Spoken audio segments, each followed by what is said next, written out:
Assalamualaikum warahmatullahi wabarakatuh. Perkenalkan, nama saya Anissa Sofia Zahra. Saya Muhammad Nazir Faisal. Saya Bagas Paulus.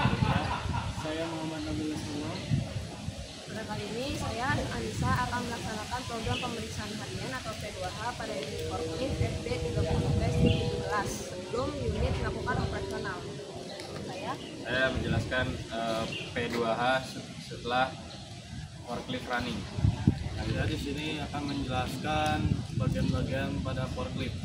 Dan saya akan menjelaskan mengenai spesifikasi pada unit FD 30T-17.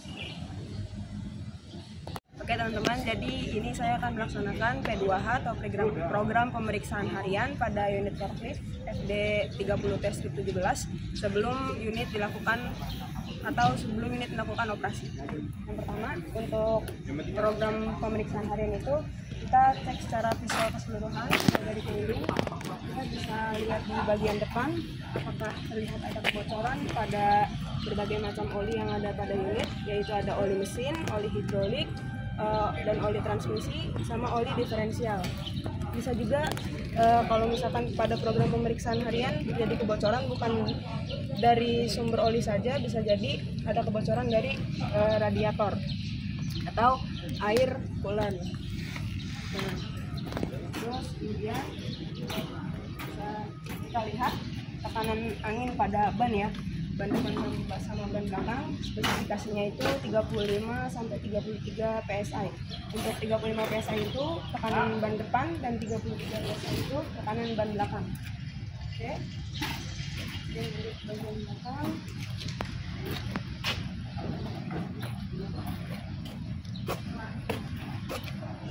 jika pemeriksaan secara visual dari keliling sudah selesai dilakukan, yang selanjutnya kita bisa melakukan pemeriksaan pada bagian engine. Jadi bisa kita buka, kita angkat. Mungkin bisa lihat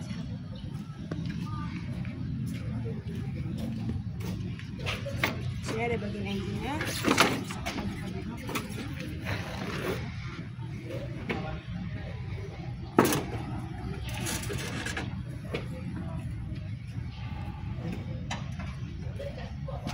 Oke, jadi yang pertama di sini teman-teman, untuk program pemeriksaan harian itu kita bisa cek kondisi elektrolit pada baterai. Kira-kira sudah mencapai batas minimumnya atau belum. Di sini bisa kita lihat nih, karena di sini ada kapasitas tulisan upper level sama lower level. Kalau misalkan dari sini tidak terlihat, kita bisa alternatif lainnya itu membuka penutupnya nih atau plugnya. Nah, kalau ini sudah bisa dibuka, kita bisa intip dari bagian sini. Nah, cara mengetahuinya ini masih standar atau tidak, kita bisa lihat pada bagian selnya, terendam air elektrolit atau tidak.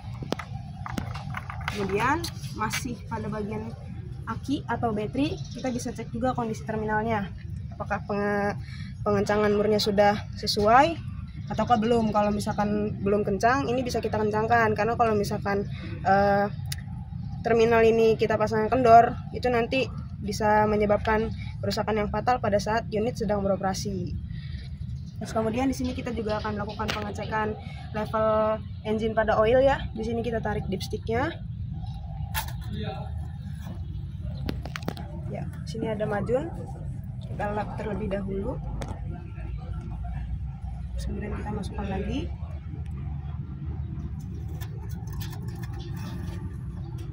Kita tarik lagi.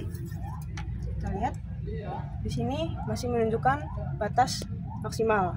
Berarti kondisi pada engine oil masih dalam keadaan standar. Kita masukkan kembali. Engine oil sudah selesai, kita periksa. Kemudian kita bisa cek pada ini oil level transmisi. Kita lihat lagi, caranya sama seperti pengecekan engine oil. Nah, ini kita lap, kemudian kita masukkan kembali, tarik lagi. Nah, untuk levelnya masih dalam batas standar, batas maksimal. Kita masukkan lagi. Oke, Kemudian oli di sini ada oli hidrolik, bisa kita buka. Pemeriksaannya sama seperti tadi, gelap. Terus kemudian nanti kita masukkan lagi, bisa kita cek kembali. Seperti itu cara pengecekan masing-masing oli, teman-teman. Kita pasang lagi. Terus kemudian di sini ada pemeriksaan filter udara, bisa kita buka di sini. Terus kemudian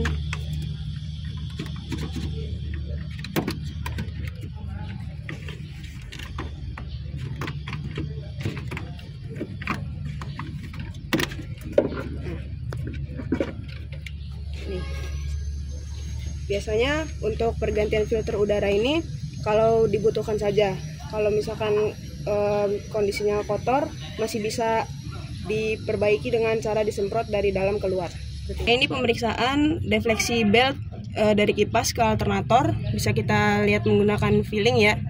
Atau misalkan jika ingin menggunakan alat ukur, bisa menggunakan alat ukur push pull seperti ini.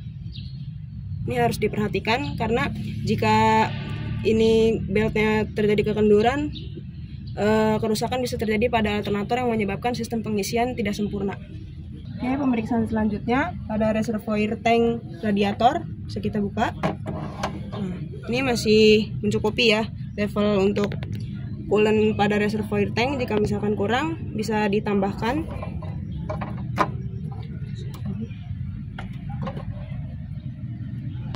Oke, yang terakhir di sini kita bisa melakukan pemeriksaan defleksi rantai untuk lift untuk naik turunnya kok. Di sini kalau misalkan pada pemeriksaan harian kita bisa menggunakan feeling ya, menggunakan tangan, kita tekan seperti ini. Dengan defleksi yang sudah ditentukan, toleransinya berapa, tapi jika ingin mendapatkan hasil yang lebih akurat, kita bisa menggunakan alat push pull sama seperti untuk mengukur belt pada alternator tadi. Nah, seperti itu. Oke, baik. Di sini saya akan menjelaskan mengenai bagian-bagian yang ada pada bagian cabin operator. Yang pertama ada handbrake. Yang kedua ada emergency brake. Yang selanjutnya ada brake. Selanjutnya ada gas. Selanjutnya di sini ada steering untuk belok kanan belok kiri. Selanjutnya ada tuas untuk maju dan mundur. Oke, selanjutnya di sini ada tuas untuk sen. Yang pertama ini ada untuk sen kiri, ini untuk sen kanan, lalu ini untuk lampu senja, lalu lampu utama. Lalu di sini juga ada tuas. Yang ini untuk menaikkan dan menurunkan lift. Yang ini untuk menaikkan, ini untuk menurunkan, ini untuk menaikkan. Jadi ini untuk tilt, jadi ini untuk memiringkan tilt ke bagian depan. Lalu ini untuk memiringkan tilt ke bagian belakang. Selanjutnya saya akan menjelaskan tentang P2H untuk cara pengoperasian forklift. Jadi yang perlu kita pahami yaitu steering dalam keadaan baik, handbrake bisa berfungsi, terus rem berfungsi, gas, serta lift.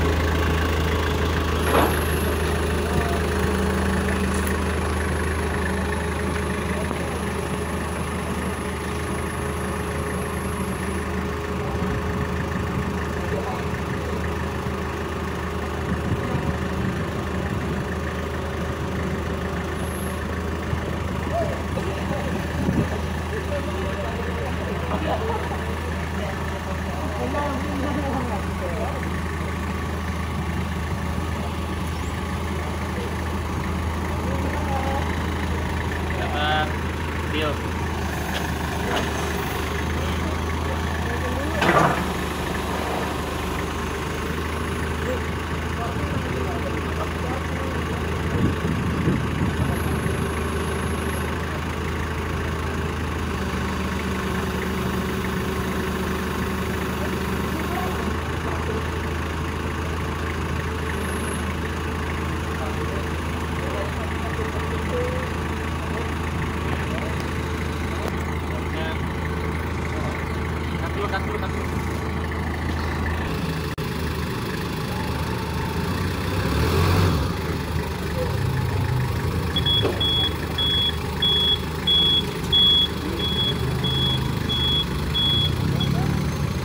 saya akan menjelaskan bagian-bagian pada forklift. Yang pertama di sini ada fork, backrest, mas, sama hidrolik. Terus di sini juga ada roda. Terus headboard gitu. Terus di sini juga ada headboard. Di sini ada lampu kerja dan lampu sen. Terus di sini ada handbrake, steering. Terus di sini ada tuas untuk memajukan atau memundurkan forklift. Terus di sini ada pedal emergency, pedal rem sama pedal gas. Terus di sini ya. Terus di sini ada lampu pengoperasian, ada lampu rem, lampu sen, lampu mundur. Terus yang di atas ada lampu emergency. Terus di sini ada counterweight. Ini juga sama lampu pengoperasian, lampu rem, lampu sen, lampu mundur. Dan sini juga ada tabung kapar.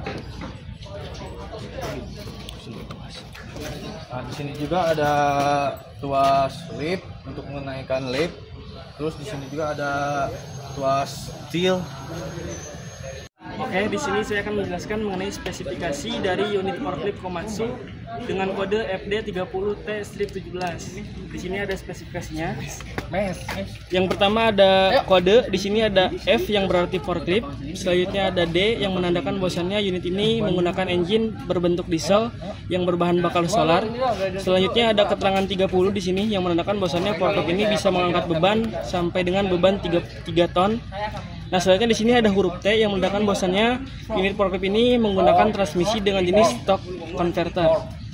Yang selanjutnya ada kode 17 yang menandakan bahwasannya unit ini sudah dimodifikasi yang ke-17 kalinya. Nah, yang selanjutnya ada serial nomor mesin dengan nomor mesin 358421 yang dimana unit ini diproduksi pada tahun 2020. Dan di sini juga ada capacity ataupun berat atau beban yang akan kita angkut. Nanti teman-teman kalau misalkan mengangkat bisa diisi ininya. Yang selanjutnya ada max fork height yang dimana ini adalah tinggi dari fork yang memiliki tinggi maksimal itu 3 meter. Dan selanjutnya yang perlu dijelaskan yang selanjutnya ada tilting angle backward. Jadi dimana ini adalah kemiringan dari si tilt ini yang bisa miring sampai dengan 12 derajat. Oke, sekian dari kelompok kami. Terima kasih atas perhatiannya. Assalamualaikum warahmatullahi wabarakatuh.